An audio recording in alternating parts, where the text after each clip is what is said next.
नारायण नारायण नारायण श्रीमन्नारायण नारायण नारायण श्रीमन्नारायण नारायण नारायण श्रीमन्नारायण नारायण नारायण लक्ष्मी नारायण नारायण नारायण लक्ष्मी नारायण नारायण नारायण नारायण नाम लेत है जो नारायण नाम लेत है जो नारायण नाम लेत है हरि जो नारायण नाम लेत है पाप होत सब नारायण पाप होत सब नारायण श्रीमन्नारायण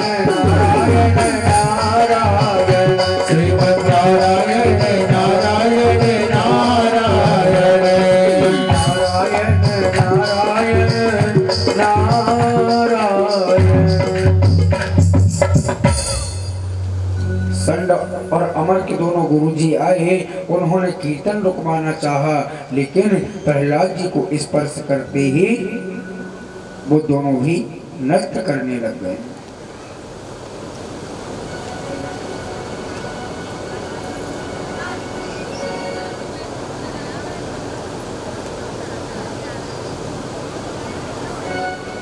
आज प्रहलाद जी ने पूरी सभा को कीर्तनमय कर दिया।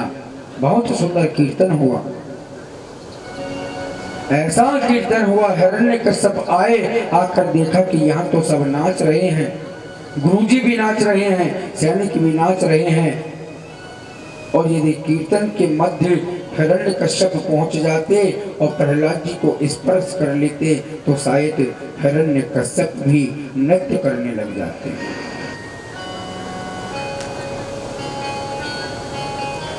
लेकिन उसने प्रहलाद को छुआ नहीं और जोर से मुष्टि का प्रहार जमीन पर किया। जोर की आवाज हुई। आज जैसे ही प्यारी जोर की आवाज हुई तो पूरा कीर्तन बंद हो गया। गुरुदेव कहते, महाराज हमारी इसमें कोई गलती नहीं है। आपके पुत्र ही अपने मित्रों के साथ में कीर्तन कर रहे थे और हमने 10-15 सैनिक भी कीर्तन रुकवाने के लिए पहुंचाए, लेकिन उन्होंने इनको स्पर्श किया तो स्पर्श करते ही नृत्य करने लग गए। और हम भी जैसे ही कीर्तन रुकवाने आए और हमने स्पर्श किया तो हम भी इनके साथ में नृत्य करने लग गए। हमें खुद नहीं पता कि ये कौन सी माया है, कौन सी लीला है जो कि इन्हें स्पर्श करने से हम भी नृत्य करने लग गए।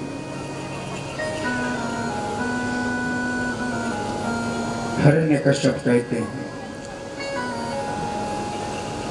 हे दुर्विनीत मंदात्मन कुल भेद कराधमा स्तब्धं मच्छासनोद्भूतं निषेत्वाध्ययमक्षयम्।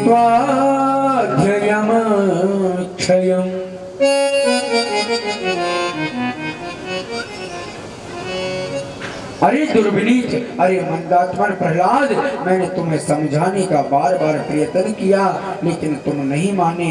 आज मैं तुम्हें छोड़ूंगा नहीं।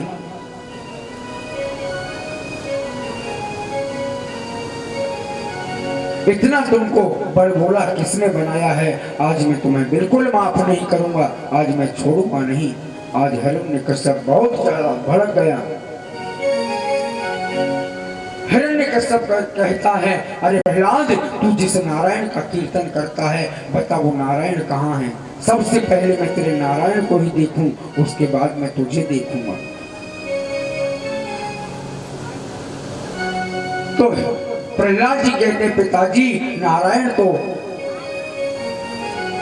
सर्वा अंतर्यामी है, वो तो सर्व जगह व्याप्त है। आप कहो कि नारायण मुझ में नहीं है तो मुझ में भी नारायण है। तुम सोचो कि तुम्हारे अंदर नारायण नहीं है तो तुम्हारे अंदर भी नारायण है। आप कहो कि इस भागवत मंच पर नारायण नहीं है, तो प्यारे इस भागवत मंच पर भी नारायण है। आप कहो कि ये टेंट का जो खम्बा है, तो आप कहो कि इसमें नारायण नहीं है। अरे प्यारे, उसमें झांक कर तो देखो अंदर, स्वयं उसमें भी तुम्हें नारायण नजर आएंगे। इसी प्रकार प्रहलाद भी कह रहे हैं, पिताजी जो सामने तुम्हारे खंबा है ना, उस खंबे में देखो, उसमें भी नारायण है।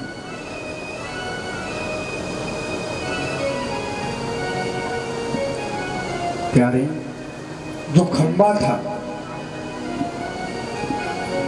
आज प्रहलाद जी कहते हैं, पिताजी सुनिए, क्या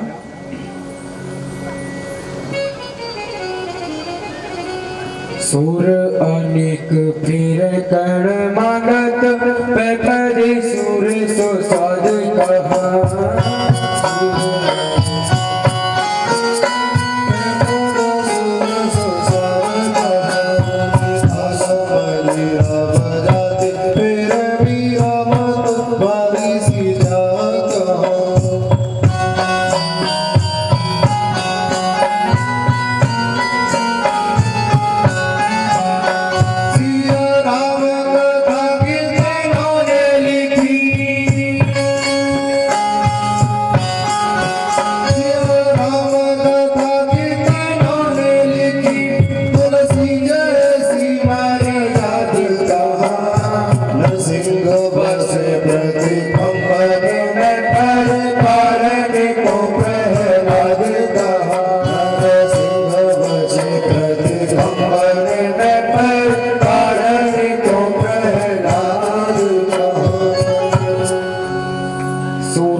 सूर सो स्वाद कहाँ पुन ताल मजीरा बजात फिरे मीरा मत बारी सी चाह कहाँ।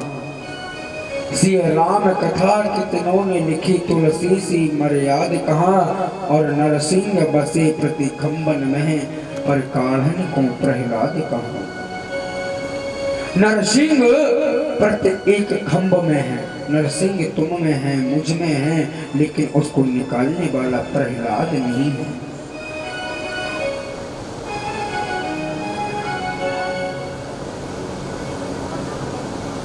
प्यारी,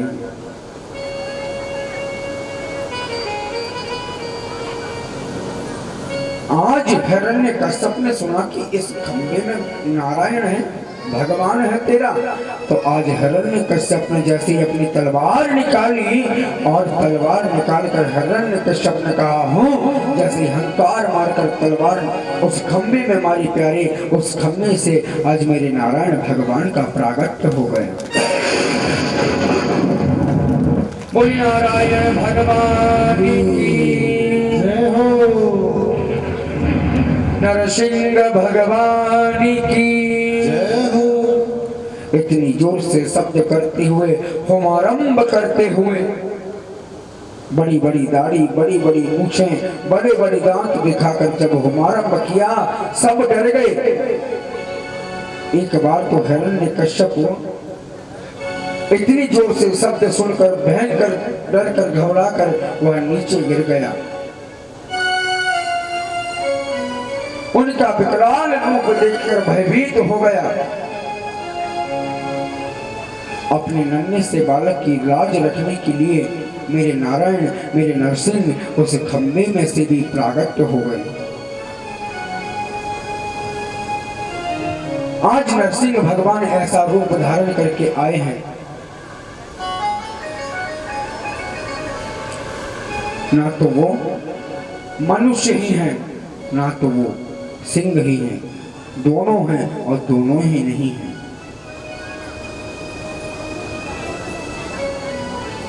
प्यारे, हिरण्यकश्यप को दिन में तो मार नहीं सकते, लेकिन युद्ध करते करते जब सायंकाल का समय हुआ, सायंकाल की बेला आई, गोधूली की बेला आई, नरसिंह देव ने दौड़कर हिरण्यकश्यप को पकड़ लिया। दरवाजे के बीच में बैठकर अपनी जंघों पर डाल दिया।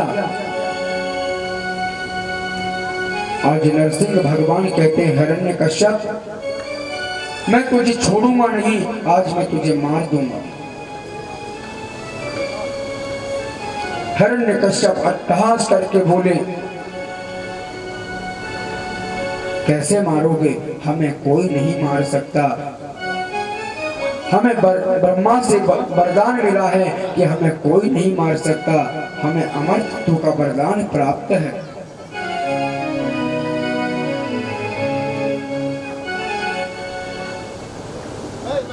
हिरण्यकश्यप बोला, मैंने पहला वरदान यह मांगा है कि ना मैं दिन में मरूं ना रात में मरूं। तो भगवान कहते हैं, देख हिरण्यकश्यप, ना तो ये दिन है ना रात है, ये गोधूली की बेला है। अब तो तुम्हें मरना ही पड़ेगा। हिरण्यकश्यप कहते हैं, मैंने दूसरा वरदान ये मांगा कि ना मैं रात में मरूं ना दिन में मरूं। तो भगवान कहते हैं, प्यारी चिंता मत कर, ये गोधूली की बेला है, ना रात है ना दिन है, और ना मैं बाहर मरूं ना भीतर मरूं। तो भगवान कहते हैं, ना तू बाहर है ना भीतर है, तू बीच में है, इसलिए तुझे मरना पड़ेगा। हिरण्यकश्यप कहता है, मैंने एक वरदान और मांगा है। बोले, कौन सा? कि ना मैं तो किसी अस्त्र से मरूं ना किसी शस्त्र से मरूं। तो भगवान कहते हैं, हिरण्यकश्यप, ना तो मैं तुझे अस्त्र से मारूंगा ना शस्त्र से मारूंगा, अपनी बड़े बड़े नाखूनों के द्वारा तेरे पेट को मैं चीर डालूंगा। फिर भी हिरण्यकश्यप कहता है, मैंने और भी वरदान मांग रखे। बोले, क्या वरदान? कि मैं दुनिया में ब्रह्मा जी की बनाई हुई किसी चीज से ना मरूं। तो भगवान कहते हैं, सुनो भाई हिरण्यकश्यप, ब्रह्मा जी ने हमें नहीं बनाया, ब्रह्मा जी को हमने बनाया है।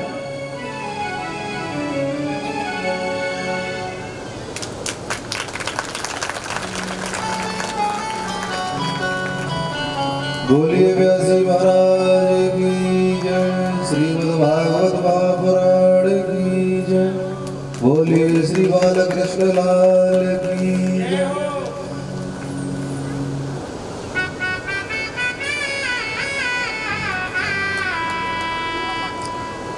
ब्रह्मा जी ने हमें नहीं बनाया, हमने ब्रह्मा जी को बनाया है, इसलिए तुम्हारी मृत्यु निश्चित है।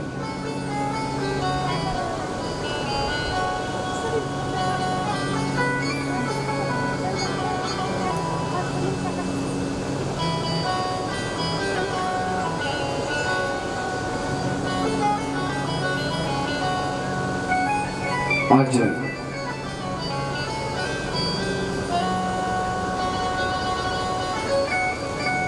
हिरण्यकश्यप कहता है, मैंने एक वरदान और मांगा। बोले, कौन सा? कि ना मैं किसी मनुष्य के द्वारा मरूं ना किसी पशु के द्वारा मरूं। तो भगवान कहते हैं, देखो हम तुम्हारे सामने खड़े हैं, बताइए हम मनुष्य हैं या पशु हैं? तो हिरण्यकश्यप कहता है, ना तो आप मनुष्य हो ना पशु हो, फिर भी तुम मुझे नहीं मार सकते। बोले, क्यों?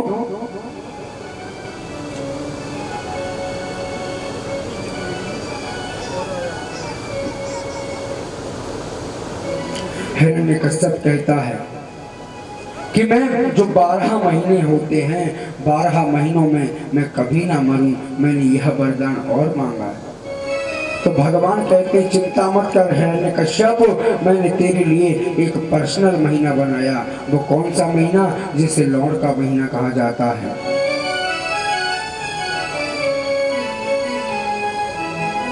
मैंने यहाँ अधिक मास तुम्हारे लिए ही पर्सनल बनाया है।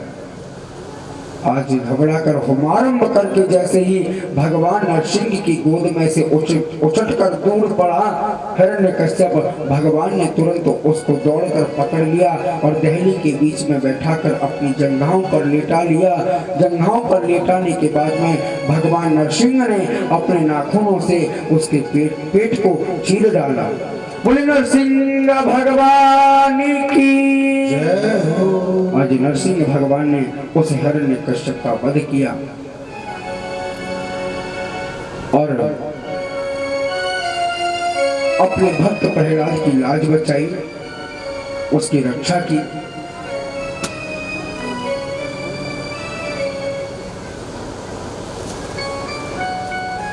लेकिन फिर भी भगवान नरसिंह का क्रोध शांत नहीं होता। सभी देवता लोग डर रहे हैं, कोई कुछ बोल नहीं पाता। देवताओं ने स्तुति की, स्तुति करने के बाद में भी भगवान का क्रोध शांत नहीं हुआ। बड़ी सुंदर कथा है, ध्यान से सुनिए। जब माला पहन जाए तब देख लेना आराम से, कथा सुनो। देवताओं ने स्तुति की, नरसिंह भगवान का क्रोध शांत नहीं हुआ। उसके पश्चात देवता लोग परेशान हुए। देवता वहां से माता लक्ष्मी के पास गए। माता लक्ष्मी जी से जाकर प्रार्थना की, मैया आप ही कुछ करो। बोले क्या हुआ? कि प्रभु ने पता नहीं कौन सा रूप धारण कर लिया है, ना तो वो नर है ना नारायण है, दोनों ही हैं और दोनों ही नहीं है। आज माता लक्ष्मी वहां से नरसिंह भगवान के पास पहुंची और जाकर जब लक्ष्मी जी ने नरसिंह भगवान का रूप देखा, क्या माता लक्ष्मी ने जब भगवान नरसिंह का रूप देखा तो माता लक्ष्मी घबरा गई, डरने लगी। और प्यारे जैसे भगवान नरसिंह ने जैसे दहाड़ लगाई, माता लक्ष्मी जी उस दहाड़ को सुनकर एकदम वहां से भागी और भागती गई, कई किलोमीटर भागती चली गई। और माता लक्ष्मी ने अपने निज स्थान पर जाकर ही अपनी श्वास ली। रास्ते में श्वास नहीं ले पाई, बहुत डर गई। तो प्यारे, जब जब भगवान के भक्त पर किसी भी प्रकार का कष्ट पड़ता है, तब तब भगवान अपने भक्त की लाज बचाने के लिए इस पृथ्वी पर अवतार लेते हैं। बोले नरसिंह भगवान की जय। आइए, बड़ी सुंदर कथा में अपन प्रवेश करते हैं।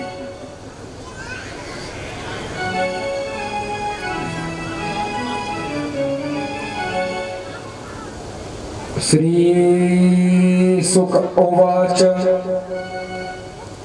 सुखदेव जी कहते हैं, राजा परीक्षित, हम भगवान को याद तो नित्य प्रति करते हैं, रोज याद करते हैं भगवान को, लेकिन भगवान को याद कब करते हैं? जब हमारे पास कोई संकट आता है। उसी प्रकार दुख में सुमिरन सब करें,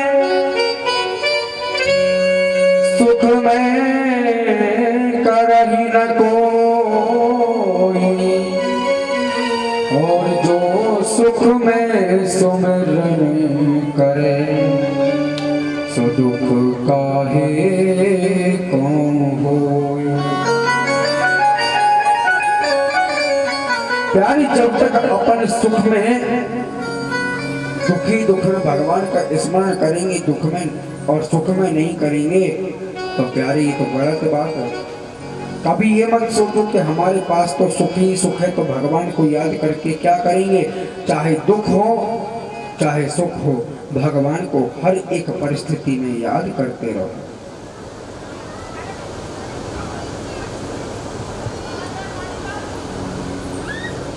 दुख में तड़पो मती, सुख में फूलो मती, प्राण जाए मगर नाम भूलो नहीं।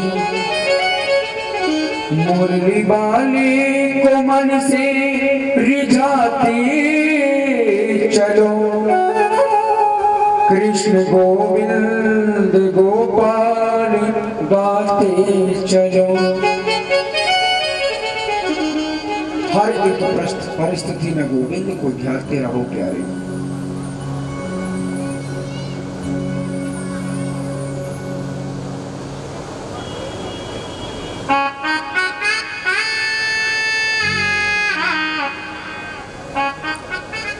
राजन, मुझे एक बात स्मरण होती है।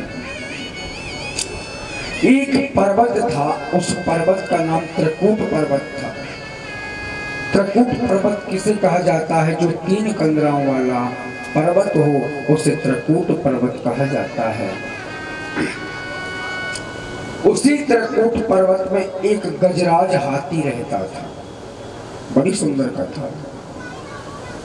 एक गजराज हाथी उस त्रिकूट पर्वत की कंदराओं में वास करता था।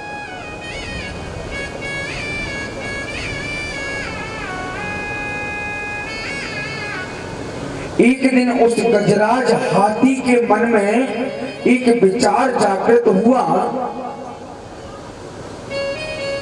कि क्यों ना आज सरोवर में स्नान करने के लिए चला जाए।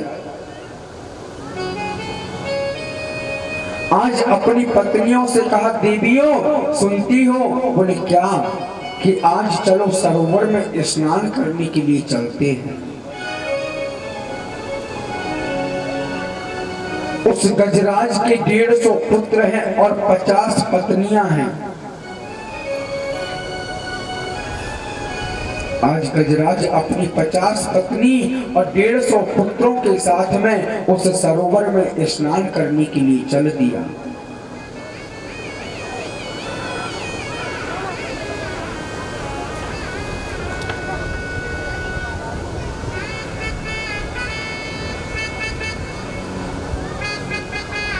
श्री राधे।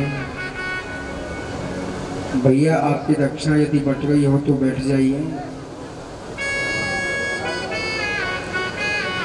क्योंकि मन जो श्रोता है उनका मन इधर उधर विचलित हो जाता है और इधर हमारा भी फिर मन नहीं लग पाता।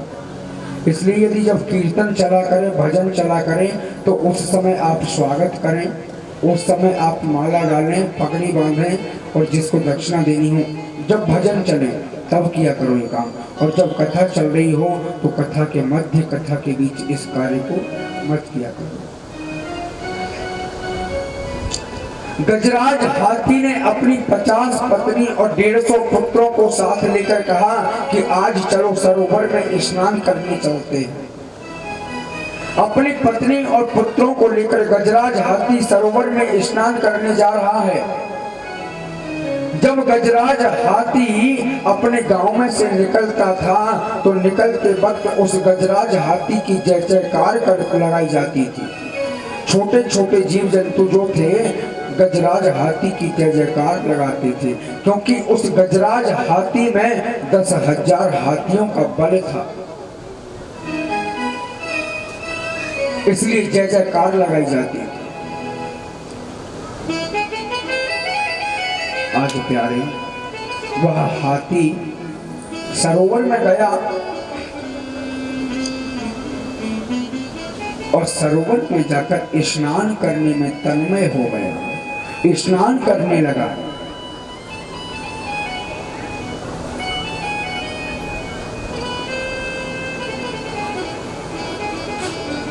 जब हाथी उस सरोवर में स्नान कर रहा था, बहुत देर हो गई, बहुत देर से स्नान करता जा रहा है, स्नान करता जा रहा है, लेकिन निकलने का नाम नहीं ले रहा। उसी सरोवर में एक ग्रहा रहता है। ग्रहा किसे कहते हैं? ग्रहा कहते हैं मगर को। उस सरोवर में एक मगर रहता था।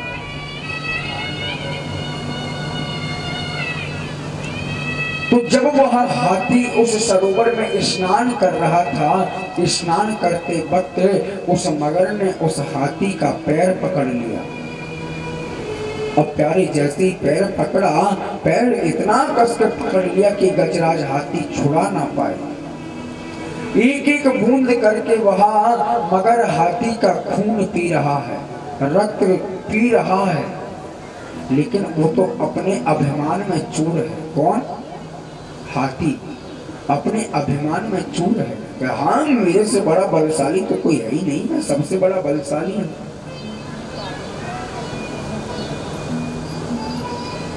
यारे कितना भी बल आ जाए, लेकिन भगवान को भूल जाओ तो सारा बल नष्ट हो जाता है। आज अपने अभिमान में चूर है हाथी। कुछ समय के बाद उस हाथी की पत्नियों ने कहा कि स्वामी बहुत देर हो गई है, अब अपन अपने घर को चलते हैं। जैसे ही हाथी उस सरोवर में से निकलने लगा, निकलने का प्रयास किया, लेकिन वह हाथी उस सरोवर में से निकल नहीं पा रहा। निकल क्यों नहीं पा रहा? निकल इसीलिए नहीं पा रहा क्योंकि उस मगर ने गजराज का पैर पकड़ रखा।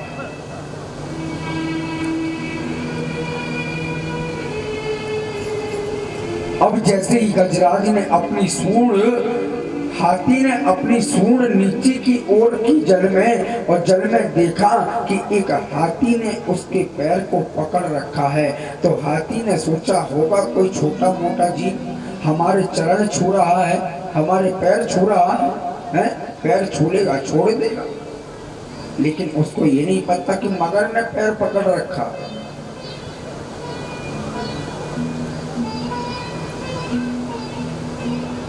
आज प्रयत्न किया, बहुत प्रयास किया बाहर निकलने का, लेकिन हाथी निकल नहीं पाता। अपने 150 पुत्रों से, ध्यान दीजिएगा, समझने योग्य बात है, इसके बाद में हम दृष्टांत द्वारा भी आपको समझाएंगे, इस बात को सुनिएगा।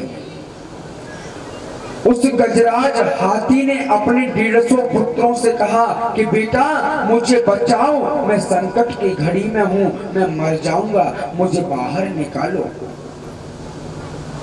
गजराज के 150 पुत्रों ने अपनी सूंड से सूंड मिलाई, सूंड से सूंड मिलाई और उस गजराज को निकालने का प्रयास किया, लेकिन गजराज को नहीं निकाल पाए, हाथी को बाहर नहीं निकाल पाए।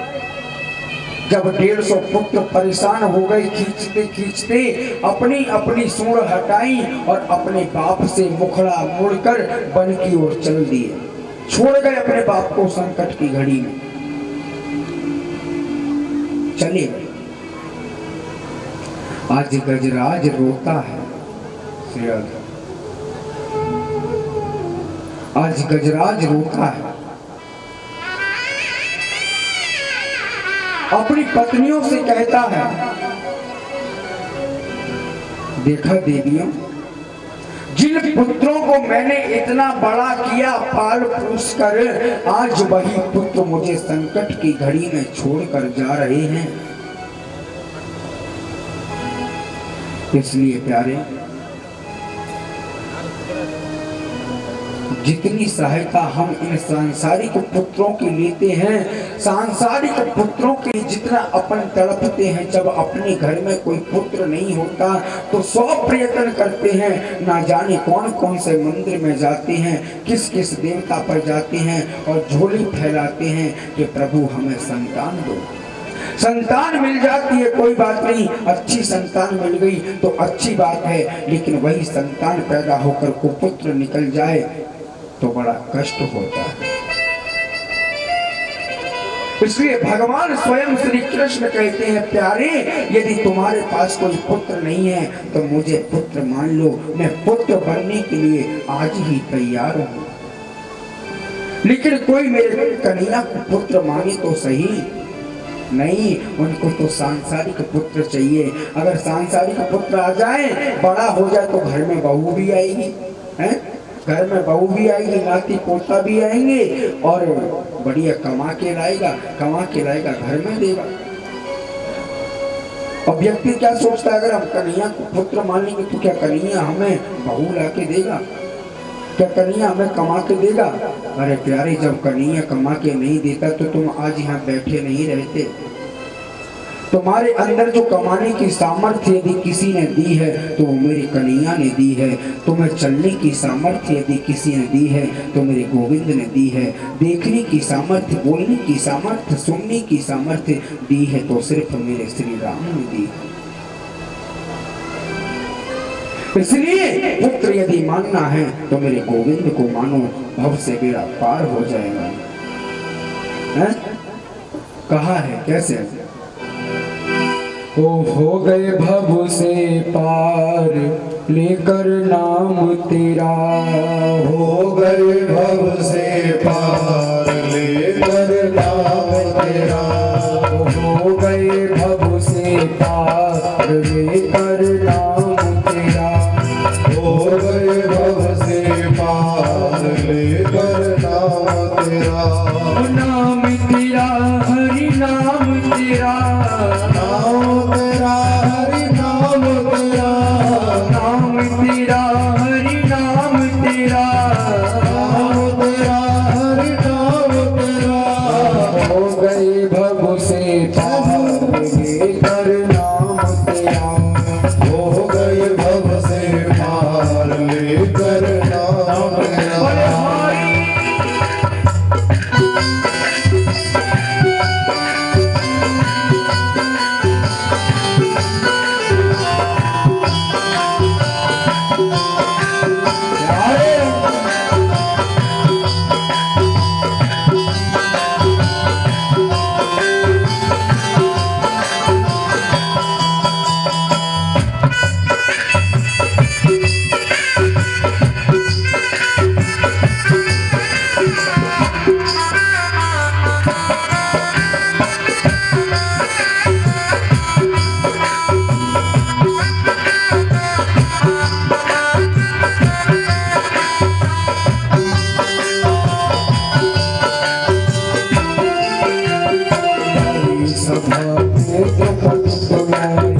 हरि सभा में द्रुपद दुलारी, हरि सभा में द्रौपदी दुलारी, हरि सभा में द्रुपद दुलारी, हरि सभा में द्रौपदी दुलारी, हरि सभा में द्रुपद दुलारी, कृष्ण द्वारिका नाथ पुकारी, कृष्ण द्वारिका नाथ पुकारी, हरि सभा में द्रौपदी दुलारी, हरि सभा में द्रुपद दुलारी, कृष्ण द्वारिका नाथ पुकारी, कृष्ण द्वारिका नाथ पुकारी, बढ़ गया ओह बढ़ गया ओह बढ़ गया चीर अपार लेकर नाम तेरा, हो गए भव से पार लेकर नाम तेरा।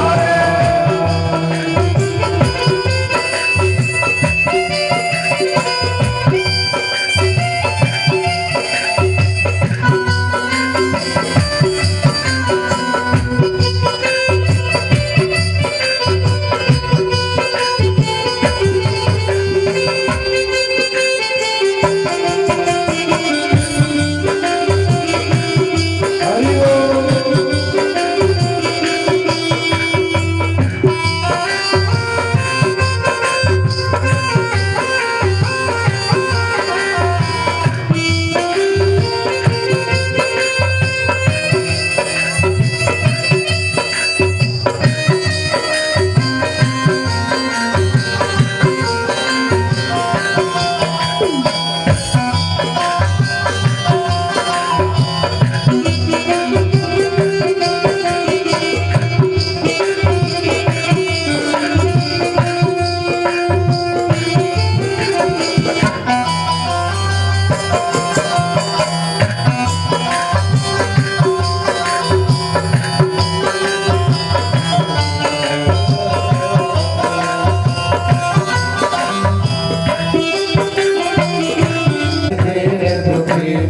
वाल्मीकि अति दीन दुखी था, वाल्मीकि अति दीन दुखी था, वाल्मीकि अति दीन दुखी था, वाल्मीकि अति दीन दुखी था, थोड़े काम में सदा लीन था, पूरे काम में सदा लीन था, वाल्मीकि अति दीन दुखी था, वाल्मीकि अति दीन दुखी था, थोड़े काम में सदा लीन था, पूरे काम में सदा लीन था, हरि रामायण तैयार लेकर नाम तेरा,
ओह गल गया, ओह गल गया चीर अपार ले कर नाम तेरा। ओह गल भव से पार ले कर नाम तेरा। ओह गल भव से पार ले कर नाम तेरा।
बोले भागवत भगवान की।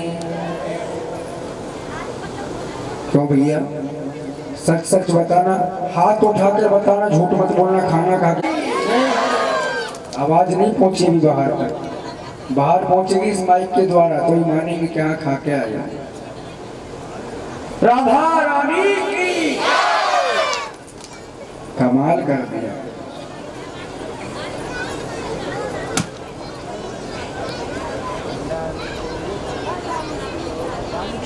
कहने की जरूरत ना पड़े, अपने आप बोल दिया करें तो कैसा रहे, बढ़िया रहे ना। तो बोल दिया करो भाई, पैसे नहीं लगते।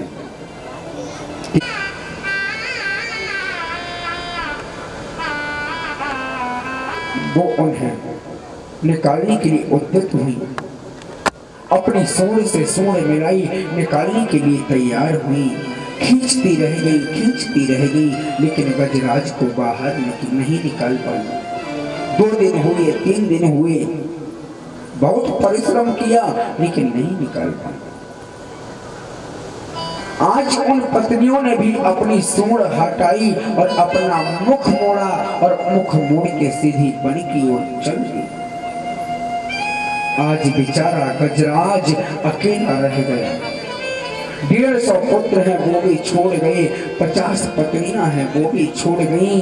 आज गजराज अकेला है, इसलिए कहते हैं प्यारे, किसी का सहारा मत लो, अगर सहारा लेना है तो गोविंद का लो। बताओ कहां संकट की घड़ी में गजराज उसके बेटा पत्नी छोड़ गए। बताइए यदि तुम्हारे ऊपर संकट यदि आता है तो क्या तुम्हारे पुत्र भी इसी तरह तुमको छोड़ के चले जाएंगे? है? जा सकते हैं, जा सकते हैं।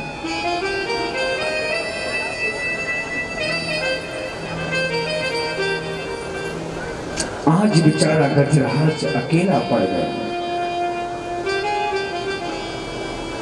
धीरे धीरे गजराज की शक्ति क्षीण होती जा रही है। एक एक बूंद करके वह ग्रहा गजराज का खून पी रहा है, रक्त पी रहा है। जब गजराज ने अपनी सूंड नीचे की ओर करके देखी तो एक मगर उनके पैर को पकड़कर बैठा है।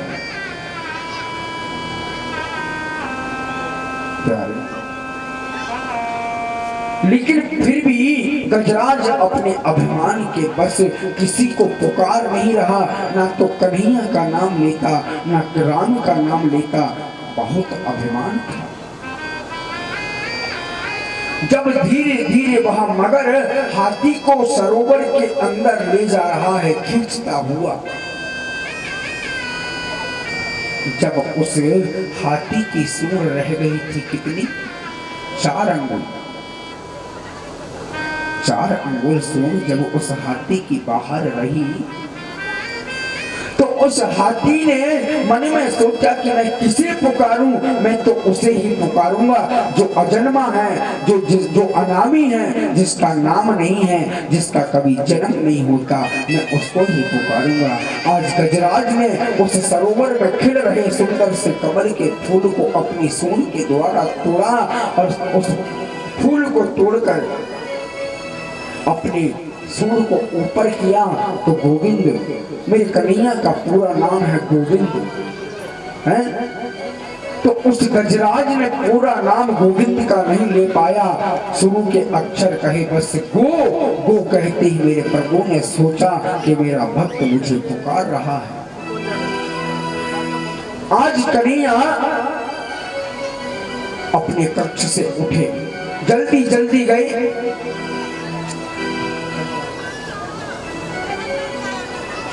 जल्दी जल्दी आज कन्हैया गरुड़ के पास गए। गरुड़ से जाकर कहा कि भैया गरुड़ जल्दी चलो, मेरा भक्त संकट में है, मुझे अपने भक्त की लाज बचानी है।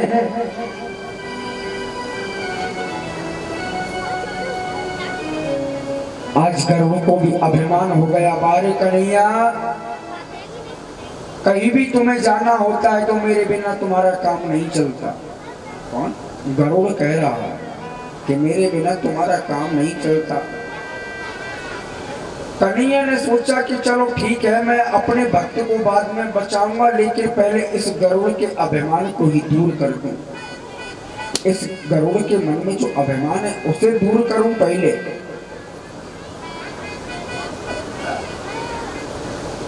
आज मेरे नारायण भगवान ने उस गरुड़ की पीठ पर अपनी इकन्नी अंगुली को रखा। छिंगनी अंगुली को जब गरुड़ की पीठ पर रखा तो गरुड़ से कहा भैया गरुड़ चलो उड़ो। तो गरुड़ कहता है कि भगवान कैसा मजाक कर रहे हो? तुम्हारा भक्त संकट की घड़ी में और तुम मेरे साथ में मजाक कर रहे हो कि नहीं नहीं गरुड़ तुम उड़ो तो सही, देखूं तो कितना बल है तुम्हारे अंदर।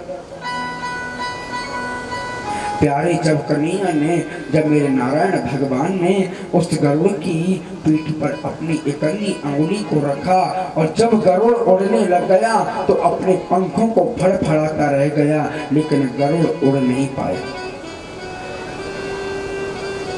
आज मेरी कन्हैया ने, मेरे नारायण ने उस गरुड़ के अभिमान को दूर किया।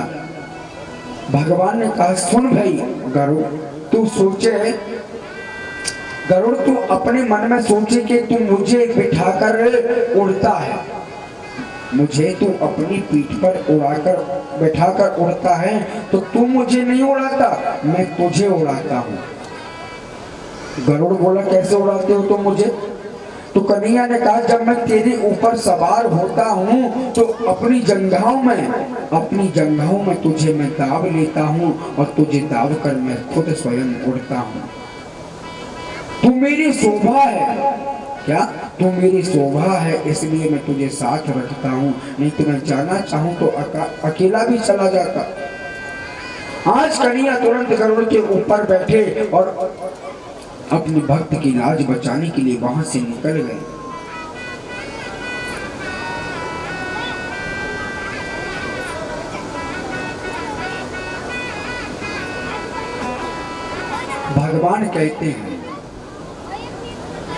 भगवान कहते हैं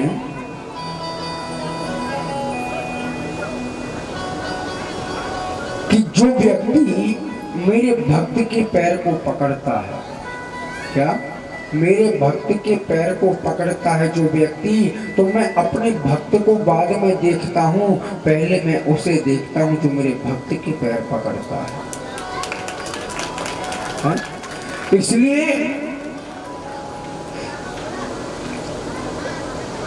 आज भगवान अपने भक्त की लाज बचाने गए, लेकिन अपने भक्ति की लाज बाद में बचाई, पहले उसको मोक्ष दे दिया, उसकी मुक्ति कर दी। किसकी?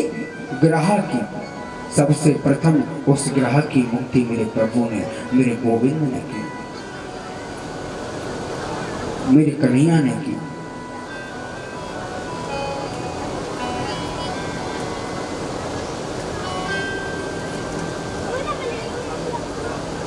इसलिए प्यारे, कभी भी हम किसी भी मंदिर में जाते हैं, हनुमान जी के मंदिर में यदि हम पूजा करने जाते हैं, हनुमान जी के मंदिर में जाकर हम दीपक जलाते हैं, अगरबत्ती धूप बत्ती जलाते हैं, तो हनुमान जी खुद यह कहते हैं कि प्यारे तू मेरी पूजा तो कर रहा है, लेकिन मेरी ही पूजा करते वक्त तू मेरे ही मूर्ति में मेरे प्रभु श्री राम के दर्शन कर और उनकी आराधना कर, मेरी पूजा बाद में कर। हाँ, हनुमान जी नहीं चाहते कि कोई मेरी पूजा करे, हनुमान जी तो ये चाहते हैं कि मेरे रघुवर की ही पूजा करते रहो, मेरे प्रभु श्री रामचंद्र की सेवा करते रहो।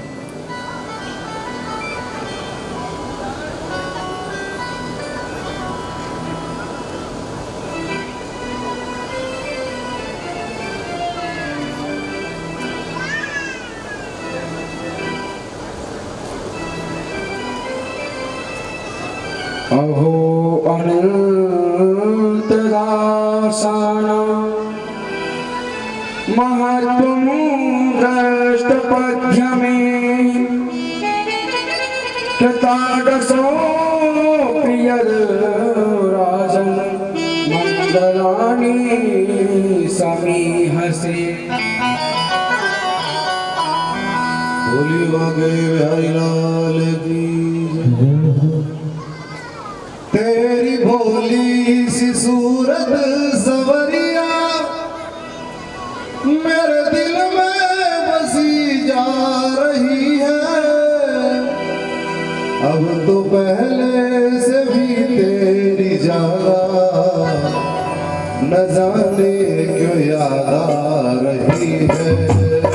तेरी भोली सी सूरत सवरिया मेरे दिल में बसी जा रही है, तेरी भोली सी सूरत सवरिया मेरे दिल में बसी जा रही है। तेरी भोली सी सूरत सवरिया मेरे दिल में बसी जा रही है, तेरी भोली सी सूरत सवरिया मेरे दिल में बसी जा रही है, अब तो पहले से भी तेरी ज्यादा न जाने क्यों याद आ रही है। तेरी भोली सी सूरत सवरिया मेरे दिल में बसी जा रही है, भोली सी सूरत सवरिया मेरे दिल में बसी जा रही है।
पड़े हम कन्हैया, अब जगह भी समझ आ रही है, तेरी बोली सी सूरत सवरिया मेरे दिल में बसी जा रही है। जय हो।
आज मेरे गोविंद ने आकर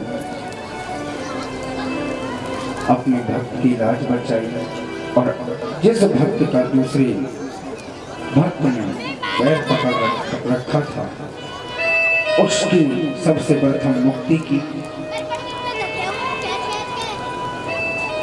ऐसा ही है मेरे प्रभु श्री कृष्ण का, प्रभु श्री राम का स्वभाव।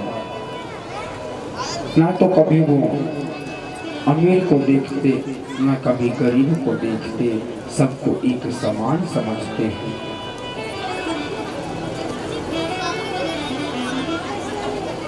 आगे बहुत बड़ी अच्छी सुंदर कथा आपको श्रवण करने को मिलेगी।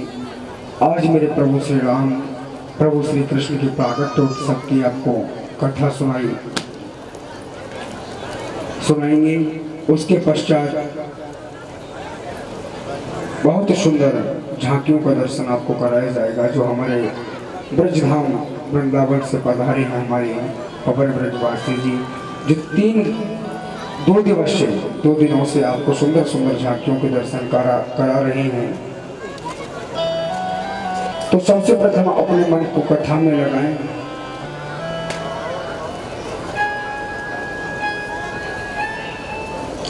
एक दिन शुक्राचार्य जी ने राजा बलि से कहा, बलि जाकर स्वर्ग पर चढ़ाई कर दो, मेरा आशीर्वाद है तुम्हें विजय श्री प्राप्त होगी। बलि महाराज ने सेना को साथ लेकर स्वर्ग पर चढ़ाई कर दी। स्वर्ग ही नहीं, बलि ने त्रैलोकी को अपने कब्जे में ले लिया, त्रैलोकी के सम्राट बन गए। बलि महाराज त्रैलोकी के राजा हैं, ये इनकी मनः स्थिति बन गई। देवता मारे मारे फिरने लगे। पुत्र के जीवन में संकट आता है तो सबसे ज्यादा कष्ट होता है माँ को। माँ से बढ़कर और किसी को कष्ट नहीं होता। माँ का पुत्र के प्रति जो स्नेह होता है, प्रेम होता है, भाव होता है, उतना पिता को नहीं होता, उतना किसी और को नहीं होता। देवराज इंद्र और देवताओं की माँ का नाम है अदिति, और माता अदिति अपने महल में आज उदास बैठी हैं, शांत बैठी हैं। भगवान श्री कश्यप ने माता अदिति से पूछा, देवी आजकल आप इतनी उदास क्यों रहती हो, क्या बात है? तो माता अदिति कहती है,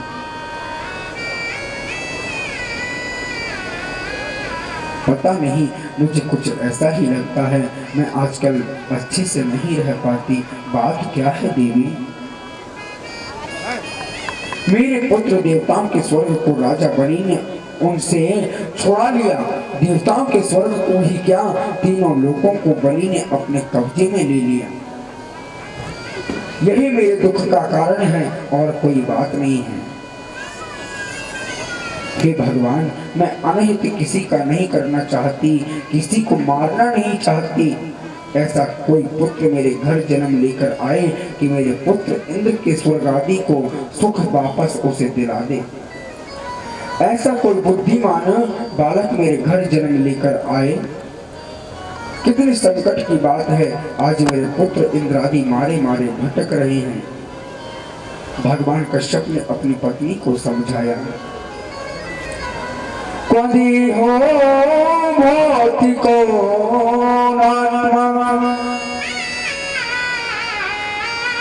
क्वचात्मा प्रकृति परः कस्य के पति पुत्राध्या मोह एव हि कारणम्। देवी, कौन किसका पुत्र है, कौन किसकी माता है, ये मोह ही एकमात्र कारण है। मोह से ही जीव की ऐसी परिस्थिति बन जाती है। हम हमारे घर में बैठे हैं, समझने योग्य बात कि हम हमारे घर में बैठे रहते हैं और घर में बैठकर हम क्या देखते हैं। एक माता थी, तो वह माता अपने दरवाजे पर बैठी थी और उस माता का पुत्र अपने घर से बाहर रोड पर खेलने चला गया। अब जैसे जो धूप पड़ रही है उसी प्रकार से धूप पड़ रही थी और उस धूप में वह बालक खेलने चला गया। उसको देखते देखते एक बालक और आया और वो बालक भी उसके साथ में खेलने चला गया।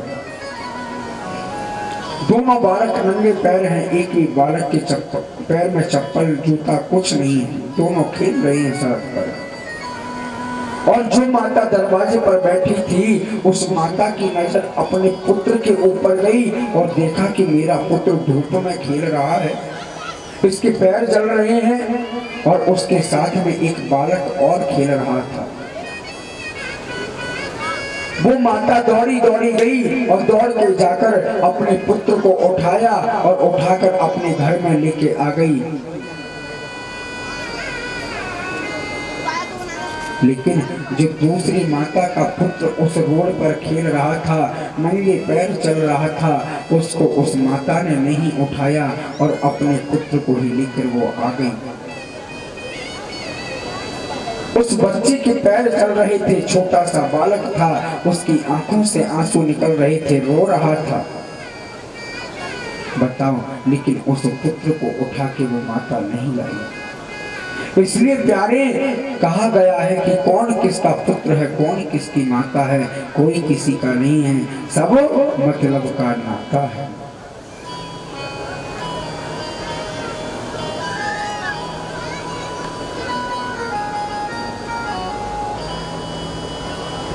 प्यारे, जो लोग करते हैं ना कि ये मेरा है, ये मेरी है, ये मेरा मेरी ही, एक रुलाने वाली बात है। जब तक व्यक्ति के मन में और मेरा मेरा नहीं होता तब तक मोह नहीं हो सकता। माता अदिति बोली, यही तो बात है। माता अदिति कहती है, यही तो बात है। आप माँ होते तो समझते कि माँ की पीड़ा क्या होती है पुत्र के प्रति। पुत्र के जीवन में संकट आने से माँ के हृदय को कितना कष्ट होता है, ये तो आपको कैसे समझाऊं। आप तो पिता हैं, इसलिए आप समझ नहीं पाएंगे।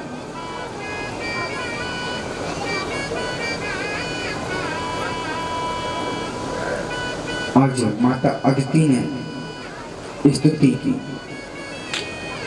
यज्ञ से यज्ञ पुरुषाच्युत तीर्थ पाद, तीर्थ श्रवण मंगल नाम ध्येय।